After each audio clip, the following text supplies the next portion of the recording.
dans la Bible, si aujourd'hui il ne le fait pas, c'est qu'il n'est pas Dieu. C'est ce que le prophète Branham dit. Si quelqu'un se présente sur une certaine base de la parole devant Dieu pour demander quelque chose, et que Dieu arrive à accorder la solution à cette personne-là,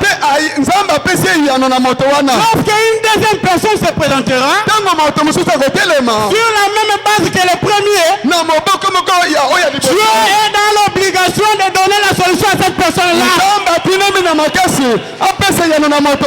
pour prouver qu'il est Dieu.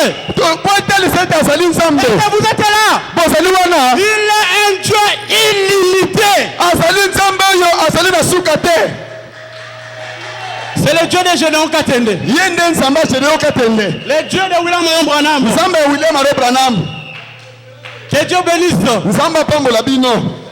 Et nous avons vu que cette femme cananéenne, elle avait un enfant qui était malade, très tourmenté. La femme a entendu parler de Jésus. Or la foi vient de ce qu'on entend, et ce qu'on entend de la parole de Dieu. Quand elle a entendu qu'il y a un homme du nom de Jésus qui opère des miracles, comme elle avait un enfant malade, elle dit, moi je dois aller voir cet homme-là.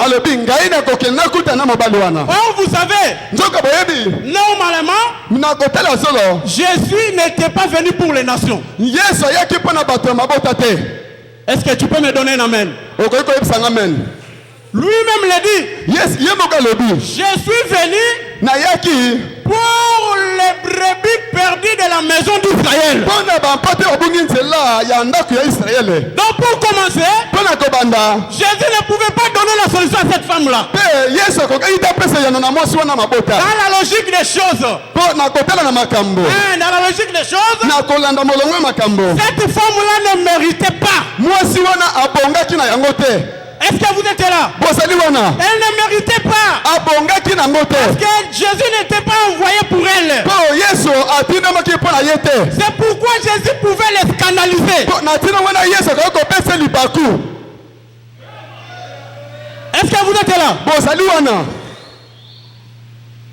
Mais cette femme-là, elle n'a pas pu reculer. Jésus l'a scandalisé. Il disait que moi Jésus, je ne suis pas venu pour vous. Je suis venu pour les brebis perdues de la maison d'Israël. Frère, c'est très dur, hein? Quelqu'un à qui vous faites confiance, quelqu'un à qui vous croyez avoir la solution, qui vous donne une telle réponse. Mais cette femme-là, quand elle a regardé, comme elle avait un objectif, elle a fait un but bien précis. Elle a crié pour dire, Seigneur, secours-moi.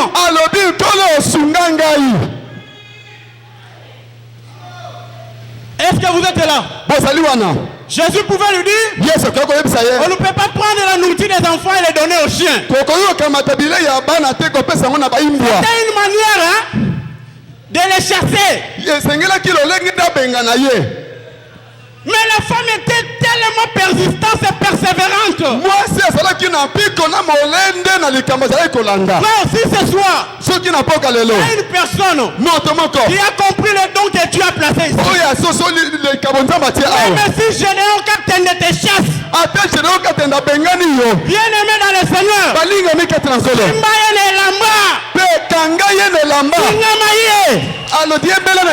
est-ce que vous êtes là? Si tu as un objectif dans cet endroit, n'importe que Dieu peut te scandaliser au travers du pasteur. Frère, ne reculez pas. Ne dites pas voilà. S'il était un homme de Dieu, il n'allait pas dire ces choses. Frère, si tu es déjà arrivé à dire cela, c'est le début de la souffrance. Tu dois te repentir. Parce que Dieu, il peut éprouver ta foi au travers du pasteur. Un bon matin comme ça, tu viens, le pasteur te chasse. Mais le mal c'est quoi dans nos églises? Les gens vont constituer un groupe. Est-ce que c'est que le pasteur a dit? Comment tu as trouvé ça? Ah, moi je n'ai pas aimé. Hein? Mais c'est bien aimé ici, c'est un bien aimé vraiment très cool. Il a toujours été doux. Mais pourquoi le pasteur doit agir ainsi? Le pasteur n'agira pas selon toi et ta volonté. Le pasteur agit selon la volonté du Seigneur. De la manière que Dieu le conduit. Est-ce que vous êtes là? Un fils de Dieu qui ne peut pas supporter l'épreuve n'est pas pour commencer, il n'est pas un fils de Dieu.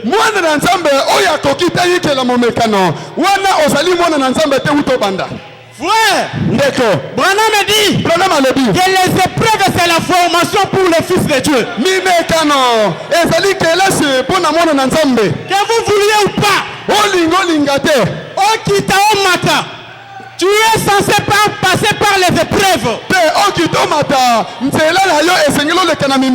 Tu dois passer par les déserts.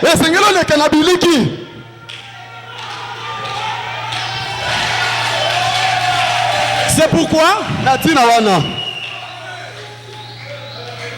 beaucoup de gens aujourd'hui dans les messages, surtout dans la conduite du Saint-Esprit, que nous avons cru, beaucoup de gens échouent. Pourquoi? Parce qu'ils ne s'attellent pas à ce que le Seigneur lui a dit. Il ne comprend pas ce que le Seigneur lui dit. Est-ce que vous êtes là? C'est là où il y a un problème. Un fils de Dieu doit passer par les épreuves. Dieu peut te donner une prophétie. Jérubal le tabernacle. Il peut te dire une chose. Je te bénirai. Je te donnerai de l'argent. Je te donnerai les enfants. Mais il ne va pas dévoiler tout. Il ne va pas déchiffrer le tout. Il va certainement laisser une partie en suspense. Pour que toi, tu puisses combattre. Hein? Je vous pose la question. Ce jour-là, quand Dieu avait demandé à Samuel d'aller oindre un fils dans la maison d'Isaïe, est-ce que Dieu avait dit à Samuel que il y a un Goliath quelque part? Est-ce que quand il a oint David, il lui avait dit qu'il y a un Goliath quelque part? Dieu laisse toujours quelque chose en suspense. C'est pour que toi tu puisses combattre aussi. Parce qu'aujourd'hui les gens pensent que quand Dieu me dit je te bénirai aujourd'hui, demain il va me bénir.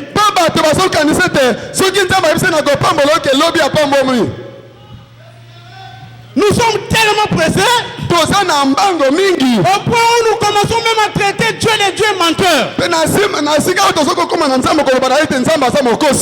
Dieu peut vous parler aujourd'hui, mais il y a des combats dans la route que vous prêtez. Il a sorti Israël de l'Égypte. Normalement, pour quitter l'Égypte, plutôt Israël pour aller à l'Égypte. Les enfants de Jacob allaient le matin, ils rentraient le soir. Mais remarquez, pour qu'ils puissent rentrer en Israël, Dieu a fait passer ce peuple pendant 40 ans dans le désert. Pendant 40 ans avec Moïse, 10 ans avec Josué. Au total, c'est combien? 50 ans. Pourquoi? Parce que Dieu voulait voir un caractère qui pourrait entrer à Canaan dans la famille.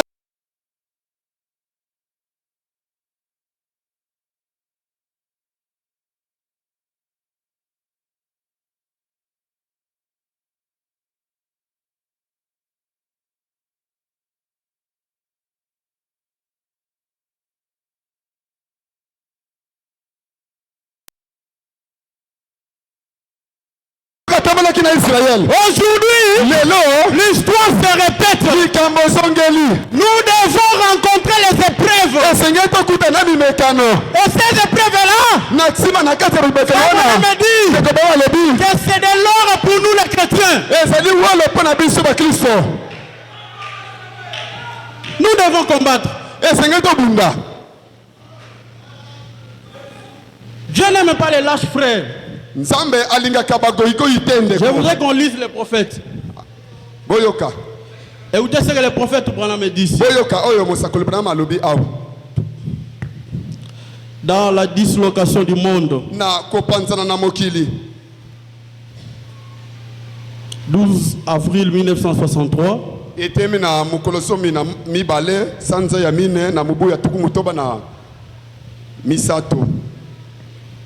Dans son paragraphe 62.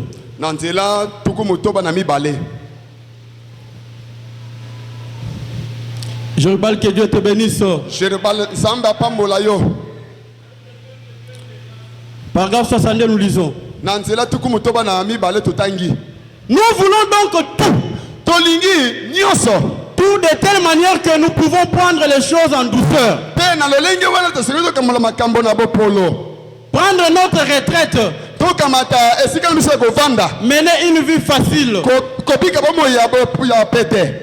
En principe, la vie n'a pas été destinée à être aisée. Et c'est facile. Voilà. La vie est un combat. Tout ce qui a une vie, combat. Regardez les arbres. Comment ils luttent. Regardez tout ce qui a une vie. C'est un combat. Quand nous essayons d'avoir une espèce de système qui rendra cela facile, alors nous sommes en erreur. Et nous savons que quelque chose cloche en nous.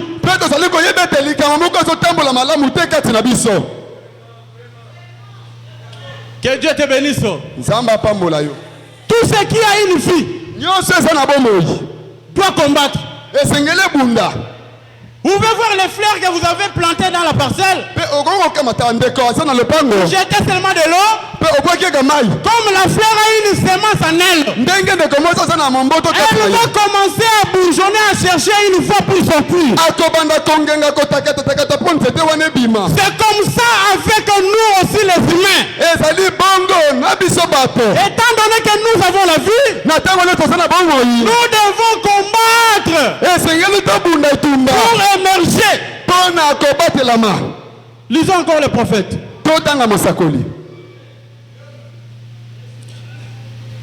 Apocalypse chapitre 5, deuxième partie. Là, je cherche ça rapidement, excusez-moi. Apocalypse chapitre 5, deuxième partie.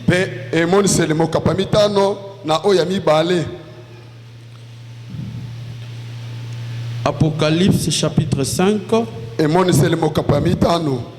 deuxième partie. Celui qui a trouvé, il peut me le donner.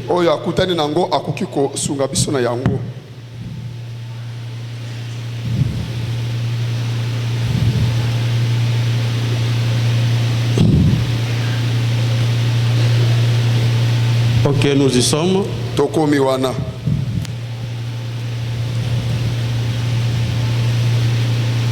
Paragraphe 37.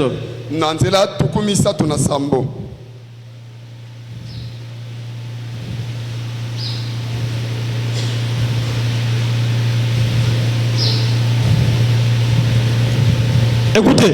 Boyoka. Eh bien, Malam. Satan va constamment vous attaquer. Satana ya solo akobundisa yo. Jusqu'à la fin de votre vie sur terre. Kino na suka bomo ino ana mokili. Souvenez-vous-en. Bokanisa. Vous n'aurez jamais un moment sans combat. Okokamata tango malamu te soki obundi te. Est-ce que tu peux dire amen? Okoki koloba amen. Vous n'aurez jamais un moment sans combat. Okoki kokamata tango malamu te soki obundi te. C'est tout le temps. Quand vous êtes engagé dans la bataille, avez-vous demandé de venir à Christ comme à un pique-nique? Eh bien, vous serez sûrement surpris. Parce que c'est une bataille constante. Je suis sur le champ depuis 31 ans. Et j'ai combattu pour chaque centimètre de terrain. C'est vrai. Israël devait combattre pour chaque centimètre de terrain. La Palestine leur avait été donnée. Mais ils devaient combattre pour chaque centimètre de terrain. Avant de la posséder. Dieu donne la Palestine à Israël. Mais il ne leur dit pas que dans le désert vous allez rencontrer les ennemis. Je vous donne le pays où coule le lait et le miel. Ils ont jubilé. Mais écoutez, quand ils sont arrivés dans le désert, c'est alors que les choses sérieuses ont commencé. On reconnaît le véritable Fils de Dieu au moment des épreuves. Ce n'est pas quand tu vis bien que le Seigneur te ravisse un peu ce que tu as. Il te ravisse le pouvoir que tu as. Il te ravisse l'argent que tu as. Il te ravisse tous ces biens que tu avais. Et nous allons voir ta réaction par rapport à ça.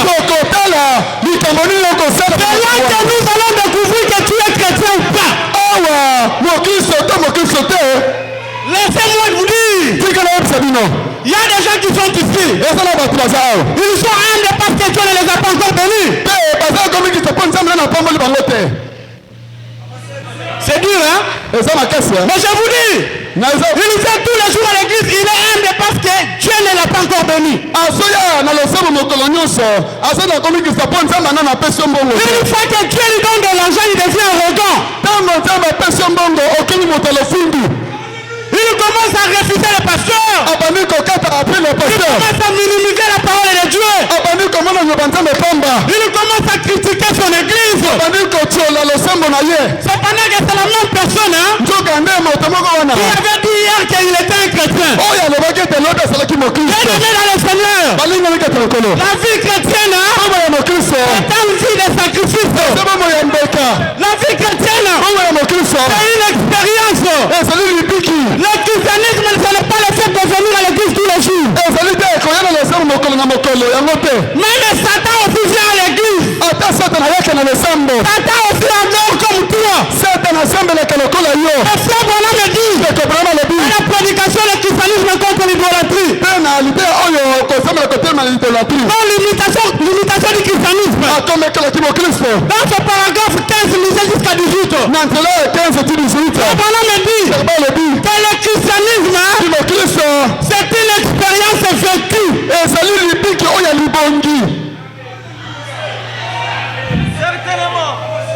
Frère, ce n'est pas le fait de venir chaque jour à l'église. Mais c'est une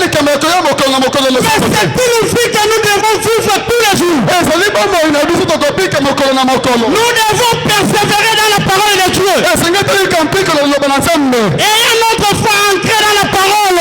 Quand le prophète dit que le lieu solide où peut reposer la foi, c'est dans la parole infaillible du Dieu vivant. Ne reposez pas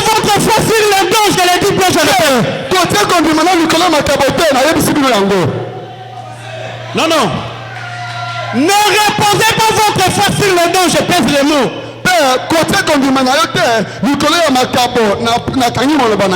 Sinon nous serons comme les pentecôtistes.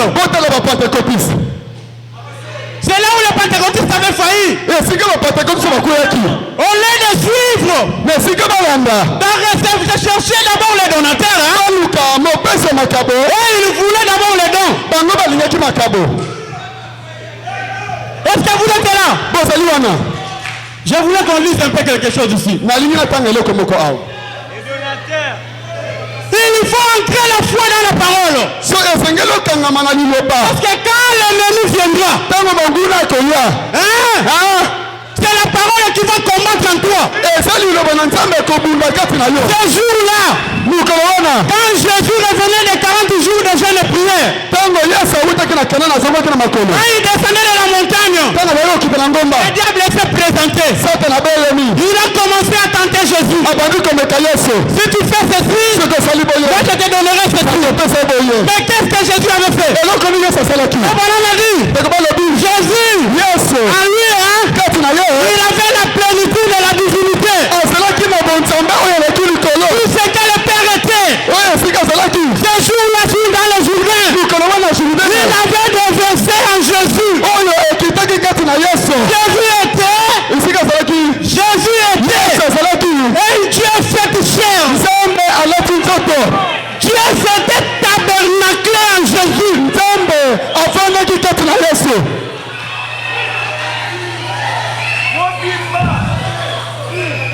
Tout le ciel était en Jésus. Vraiment, on me dit qu'il était un homme, mais il était 100% Dieu. C'est pourquoi quand les gens le comparent à Branham, moi ça m'étonne. Non, quand les gens le comparent à Branham, moi ça m'étonne. Jésus est Dieu. Branham est notre prophète.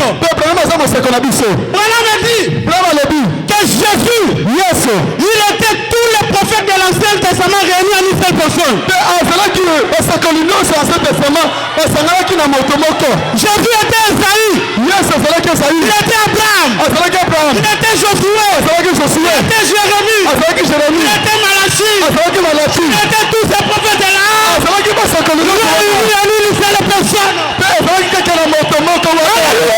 Alléluia. Alléluia. Oui, c'est la vérité. Et Jésus était la clé de foot. Entre l'Ancien Testament et le Nouveau Testament. Remarquez, quand Branham était Dieu de la chair, qu'est-ce qu'il disait? J'attends.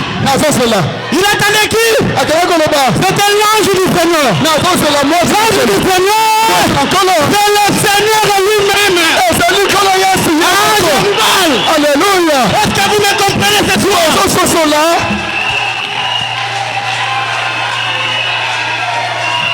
Il disait je l'attends. S'il ne vient pas, je vais congédier l'église. Quand Jésus parlait, il disait en vérité, moi, je vous le dis.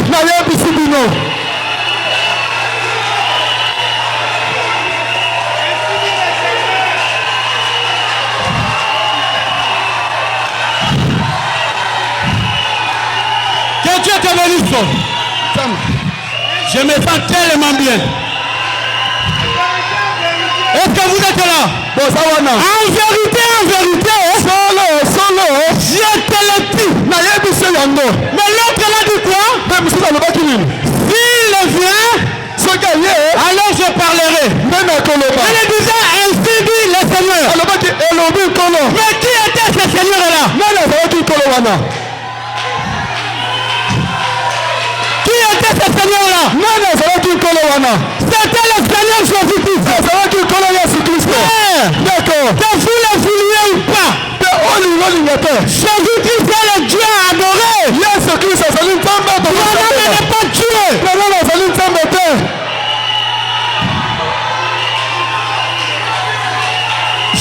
où je me tiens. Et je crois que mon père croit comme ça.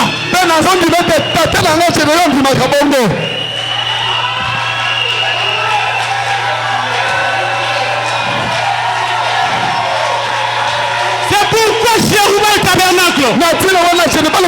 Nous devons rester tranquilles. Le Dieu surnaturel est au milieu de nous. C'est même Jésus-là qui ce jour-là sur le Jourdain avait reçu cette puissance. C'est même Jésus-là qui pouvait guérir les malades, qui pouvait purifier les lépreux, qui pouvait donner la vie éternelle, qui pouvait délivrer les gens. C'est même Jésus-là. Il est ici ce soir parmi nous.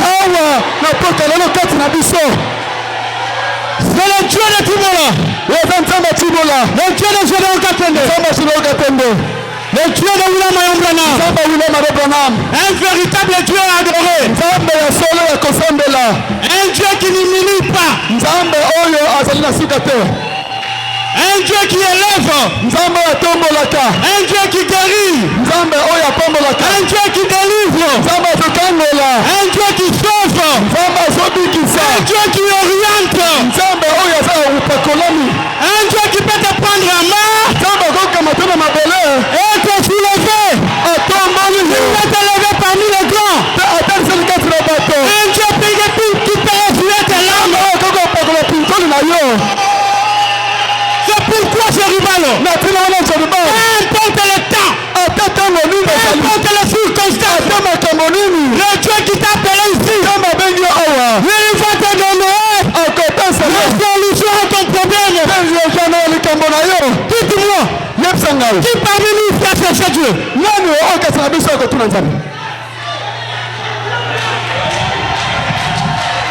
Qui parmi nous fait chercher Dieu? Personne n'a cherché Dieu. Alléluia. Quand Adam était tombé dans le jardin d'Éden, ce n'est pas Adam qui est allé chercher Dieu. Mais Dieu a laissé le ciel. Il est descendu dans le jardin d'Éden. Il a crié Adam. Où es-tu? Adam, où es-tu?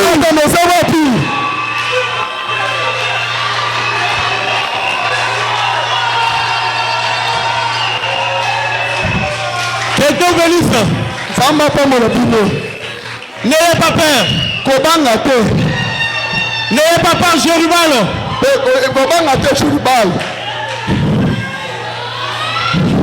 Le Dieu qui avait béni John Charité est ici.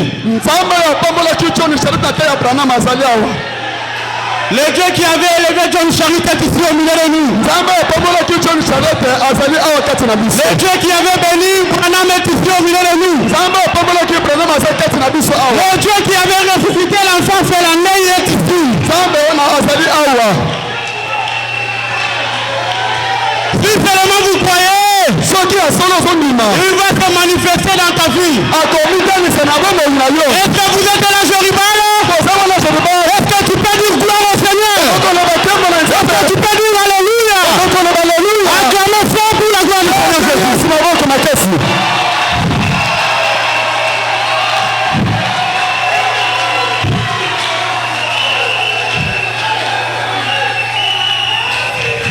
Est-ce que vous êtes là? Activez seulement votre foi. Activez votre foi ce soir. Activez seulement votre foi. Vous allez voir le Dieu de Gédéon Katende ce soir. Oui, vous allez le voir. Il va te consoler. Il va te donner la réponse à ton problème. Il va essuyer tes larmes ce soir. Et seulement une atmosphère et une attitude mentale correcte ce soir. N'ayez pas peur.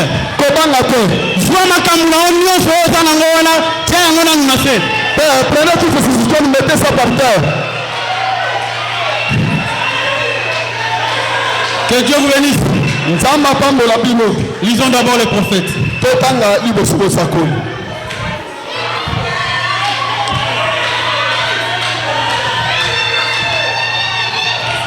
Je disais qu'il ne faut pas suivre le bruit.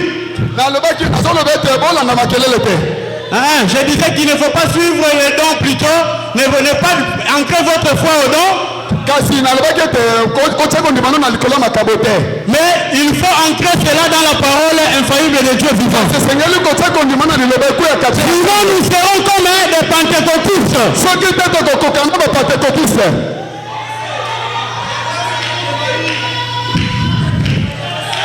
Lisons le prophète. Je crois à lui. Le chef de l'âge.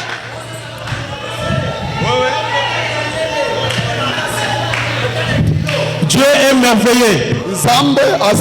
Disons dans la prédication, qu'entends-tu Élie?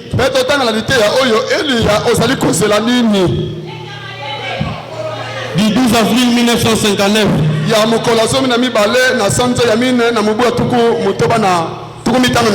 Lisons le paragraphe 27.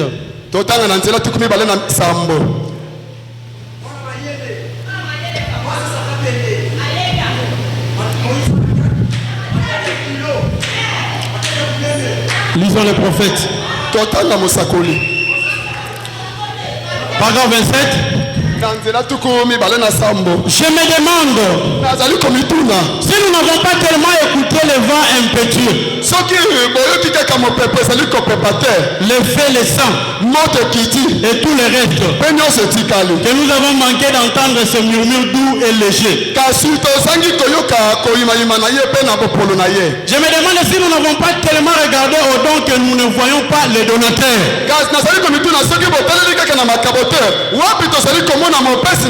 Vous savez, l'Amérique est portée à faire du bruit. C'est pourquoi le rock'n'roll est tellement populaire. Et tous ces autres états de bruit. Eh bien, nous avons eu des vents impétueux. Nous avons eu des grandes secousses. Mais où est Dieu dans tout cela? Élie a dit qu'il n'était pas là-dedans. Qu'avons-nous fait des vents impétueux? Qu'avons-nous fait avec toutes sortes de sensations? Où cela nous a-t-il amené? Nous nous sommes si fortement organisés en dénomination que nous ne voulons pas communier les uns avec les autres. Qu'avons-nous fait en faisant cela? La condition de l'église était le meilleur. Des vents impétueux l'ont-ils unis? Pas du tout. Elle ne sera unie que lorsque ces gens entendront ce murmure doux et léger de Dieu.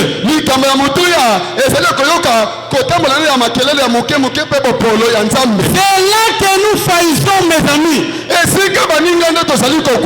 Lorsque Dieu apparaît par le miracle avec quelque chose, et prouve qu'il est Dieu, au lieu de suivre le bruit, suivons celui qui a produit le bruit. N'oublions pas les donateurs. Et le donateur, c'est le Saint-Esprit. C'est celui qui t'a amené ici. Parce que Jésus avait dit que nul ne peut venir à moi si mon Père ne l'attire premièrement. Pour venir ici, c'est le Saint-Esprit qui nous a attirés. Nous ne sommes pas venus de nous-mêmes. Et le Saint-Esprit ne peut pas nous amener ici pour le plaisir de nous amener. Il a un objectif avec chacun de nous. Et c'est la raison pour laquelle il t'a placé ici. Peu importe le nombre d'années que tu as fait, que tu n'as pas pu mettre au monde, que tu n'as pas pu avoir l'argent, que tu n'as pas pu être béni, mais lui-même sait pourquoi. pourquoi. Il sait où et quand. Il même détient le chronomètre. Il sait l'heure. La minute. La seconde. Le tiers. Il va te bénir. Même si les gens au quartier, dans la famille, commencent à te rejeter, sachez que le Dieu du ciel ne peut pas te rejeter.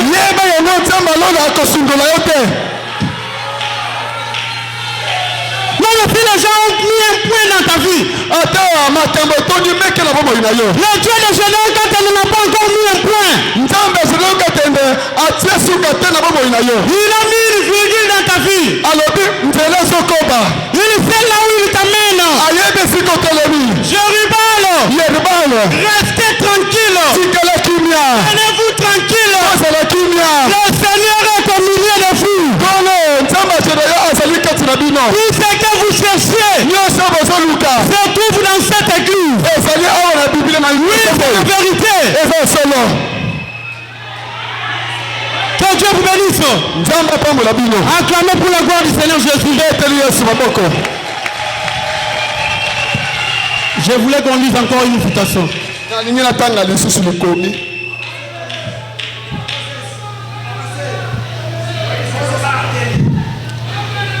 Nous allons lire à Kades Barnea.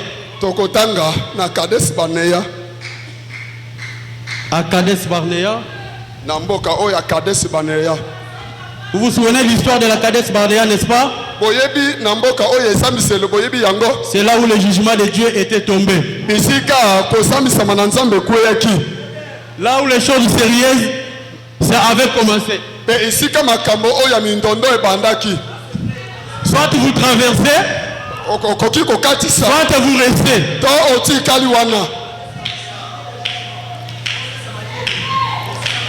Est-ce que vous êtes là? Lisons 36 à 30 à 40, même 41.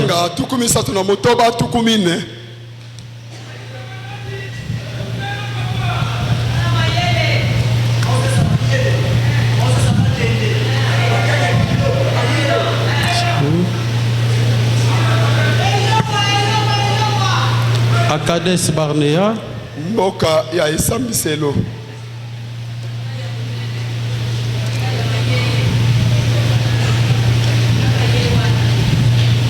Cherchez-moi ça rapidement à Kades Barnea. Je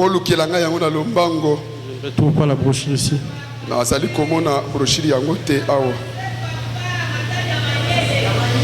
Merci.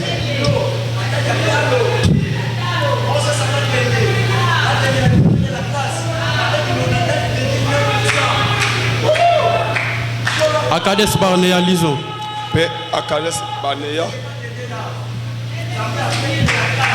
Écoutez, à Kades Barnea du 27 mai 1956. À Kades Barnea, maintenant, je désire que vous sachiez que lorsque le surnaturel avait été accompli, des signes et des prodiges ont été produits. Quand ils sont sortis, la Bible dit qu'une multitude de gens de toute espèce est sortie. Un groupe de gens de toute espèce. Certains parmi eux étaient des croyants. D'autres prétendaient croire. Des grands miracles ont été accomplis. Des gens qui professaient être des croyants sortis. Mais ce n'étaient pas des croyants. Et aujourd'hui, c'est là que se trouve bon nombre de nos ennuis. Nous pourrions placer notre droit là-dessus. Des hommes et des femmes qui viennent à l'église et professent être des croyants, mais ils ne sont pas des croyants. J'ai vu cela à la chair. J'ai vu cela dans la ligne de prière. J'ai vu cela partout où des hommes sont venus. Ainsi que des femmes qui disaient, je suis un croyant. Ils professent être des croyants alors qu'ils ne sont pas des croyants. Et c'est là qu'ont commencé les ennuis d'Israël. Quand ils sont arrivés au point où, après qu'ils ont vu que ces gens qui étaient sortis, certainement le surnaturel avait été accompli. C'est ce que nous voyons dans nos rangs aujourd'hui. Dans nos églises. Dieu est venu sur la scène. Il guérit les malades. Il a ressuscité les morts. Il a ouvert les yeux des aveugles. Il fait entendre les sourds. Il fait parler les muets. Il guérit les infirmes. Il ôte des gens les cancers. On ne peut pas les nier. Il y a des milliers de cas. Ça a commencé une fois juste ici au croisement de la 8e rue. Et de la rue Peine. Et dans le monde entier. Avec des dizaines de milliers de feux du réveil qui brûlent sur les collines de chaque nation païenne.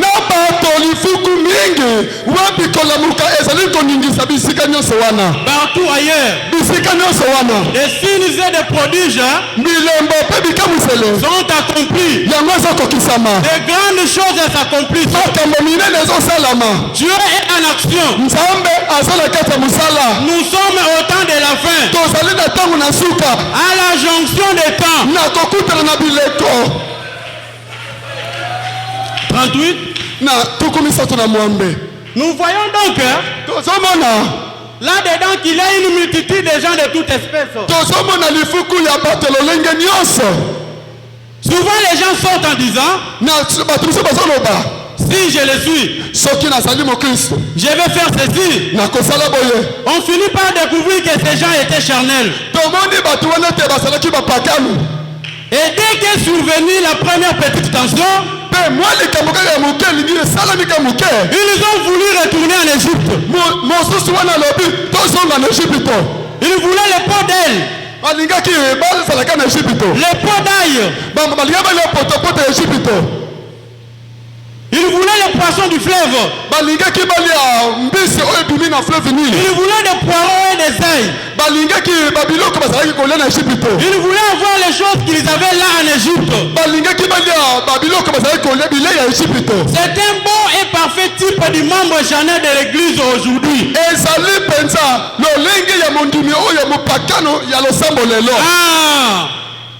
Oui. À une simple question. Il commence à penser comment il vivait dans le monde. Quand j'étais chez les missionnaires, comment j'étais? Il commence à comparer la vie. Est-ce que vous êtes là? Il commence à comparer. Quand j'étais là-bas, tout roulait bien. Quand j'étais en dehors de la parole, les choses marchaient bien. Est-ce que c'est une erreur? Je me retrouve ici. Non, frère. Ce n'est pas une erreur. Ne cherchez pas à faire faiblir votre foi. Dieu ne peut pas commettre une erreur de te prendre dans le monde et de te faire sortir de dénomination pour t'emmener dans le message. De te faire sortir dans les tabernacles pour te mettre derrière cet homme de Gédéon Katende. Il sait le pourquoi. Frère Branham me dit, dans la prédication, et à qui le bras de l'Éternel a-t-il été révélé? Vous allez lire dans le paragraphe 8. Vous verrez que le prophète Branham me dit, une fois vous faiblissez dans la foi, tous les mauvais désirs, Tous les mauvais désirs que tu avais en Égypte, que tu avais dans le monde, cela va revenir vers toi parce que tu es affaibli dans la foi. Faites attention, Jérusalem Tabernacle.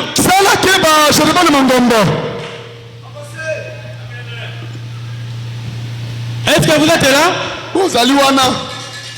C'est un bon et parfait type du membre charnel de l'église aujourd'hui.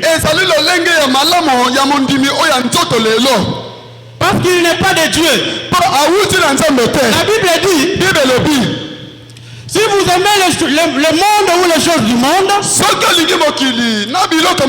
l'amour de Dieu ne même pas en vous. Christ a raison dans chacune de ses déclarations.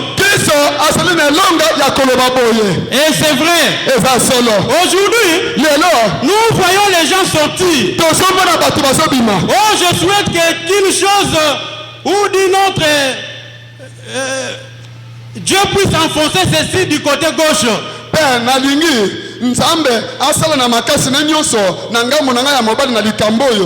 Sous la 5e côte, et assez cela. Un homme, peu importe tout ce que l'on pourrait essayer de prétendre, qu'on en arrive à une tension, l'homme montre ses côtés.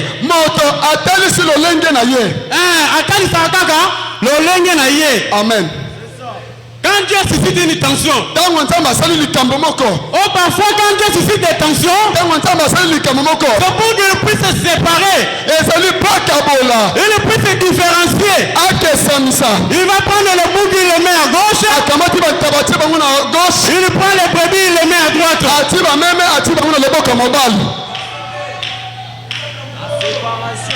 Parfois prenez un chrétien et mettez-le sous tension. Et voyez comment il se comporte. Et vous saurez de quoi il est fait. Jérusalem Tabernacle. Moi, votre frère. Si seulement je tenais compte des tensions, des choses qui m'étaient arrivées, je serai aujourd'hui dans le monde. Des persécutions que j'ai rencontrées, je ne serai pas parmi vous ce soir. Moi, votre frère, aucune personne ne m'a donné la chance d'être derrière Gédéon Katende. Tout le monde à qui je parlais, bien aimé, Dieu m'a dit d'être derrière un homme là-bas qui Kingasani. Moïse, non. Ne parle pas là-bas. Même les prédicateurs, des anciens de la ville ici. Un autre d'ailleurs m'a appelé un jour à Victoire. À l'hôtel Inter de Matongé. Il me fait asseoir. Il commence à me conseiller. Mais moi je suis devant la chair. Il m'a dit Moïse, attention, ne va pas derrière cet homme-là. Toi reste comme ça. Va commencer ton œuvre à toi. Mais moi je n'ai pas écouté toutes ces choses-là.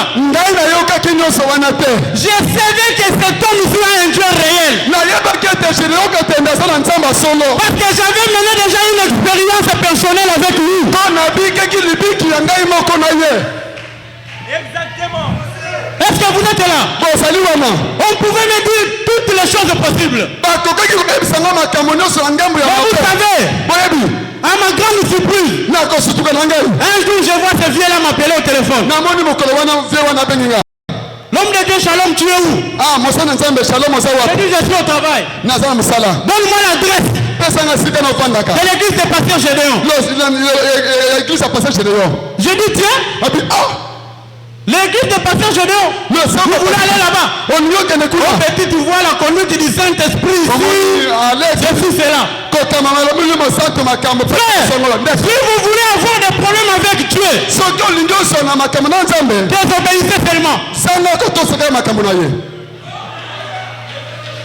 Parce que moi, quand j'ai désobéi, d'être derrière son serviteur, cet homme qui parle à nous, dans les prédicateurs savent qu'il y a un homme qui parle là. Il s'était tué. Il ne parlait plus. Je n'avais même plus l'onction. J'ai commencé à prier comme toute personne. Jusqu'au jour où j'avais pris la décision de dire que je vais suivre cet homme. Quand j'ai décidé de suivre cet homme, c'est alors que cet ange-là est retourné à moi. Aujourd'hui, je suis le véritable Moïse que j'étais autrefois. Le Seigneur m'a restauré. Et depuis que je suis derrière cet homme, je n'ai pas encore connu un échec, non. Je n'ai pas encore connu un échec. Pourquoi? Parce que je suis en train de suivre la conduite du Saint-Esprit. Oh, celui qui suit la conduite, il ne peut jamais échouer.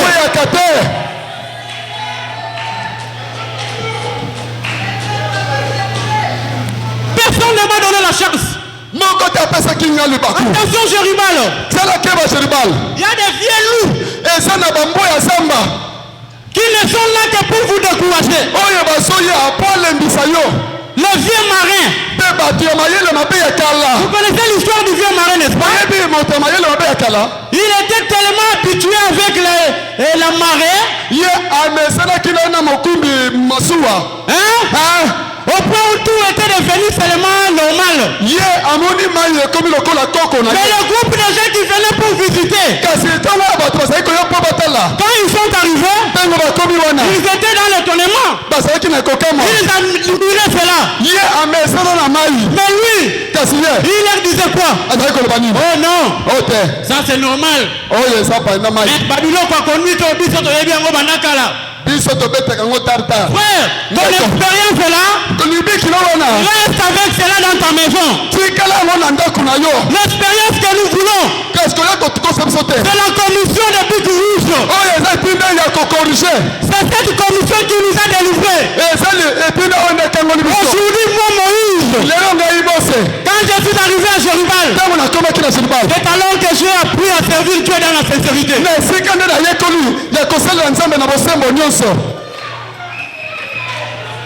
C'est ici. On doit être sincère. C'est ici on sert Dieu avec la crainte. Parce que quand vous jouez, Dieu vous humilie, Dieu vous chicote. Depuis que je suis à Jéribal, il y a un fait qui est entré à moi, qui commence à bouillonner. Et ce fait-là m'a donné une crainte horrible. Je le disais autrefois au pasteur dans le bureau. Que même pour aller répondre à une invitation d'un ami dans une église, j'ai peur.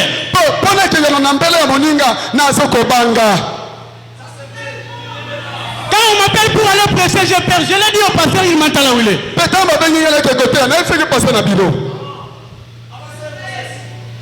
Je suis un témoin fidèle. Je l'ai palpé en argent.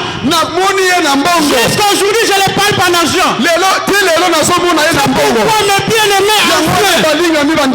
Les bien-aimés anciens, je m'adresse à mes vieux ici. Mes anciens. Même si vous êtes un pasteur, même si vous êtes un prédicateur, excusez-moi ce soir. Frère Bonhomme me dit, même les Lévites doivent payer les dîmes et les offrandes.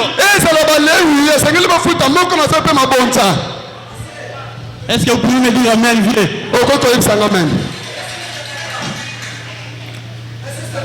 Le fait d'être prédicateur ne nous exclut pas de soutenir l'œuvre du Seigneur.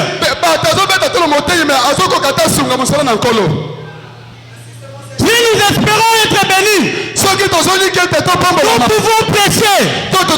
Les anges vont descendre. Nous pouvons prêcher. Les gens auront la solution. Mais pour être bénis, financièrement, et que ton église soit bénie aussi, il faut soutenir Jérubal. Soutenez le programme de ces pasteurs. Est-ce que je suis en ordre?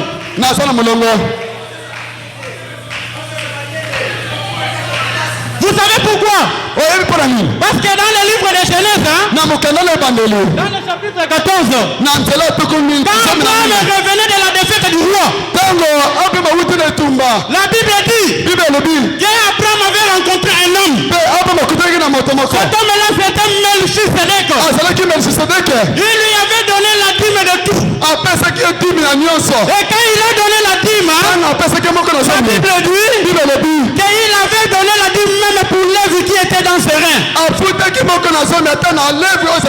Le fait qu'un pasteur soutient Jérubal, le fait qu'un pasteur soutient Jérubal, le fait qu'un pasteur, un prédicateur de cette église soutient cette église, même son église à lui sera béni. Si c'est que je dis la vérité, le Seigneur est là. Il le témoignera.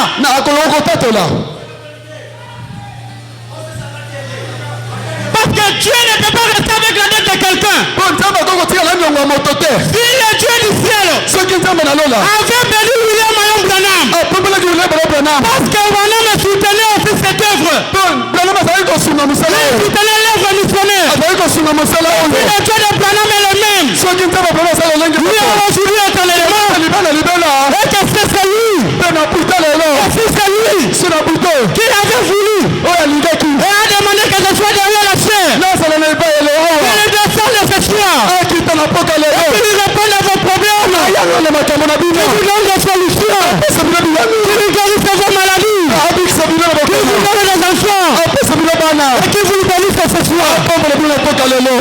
Que Dieu vous bénisse.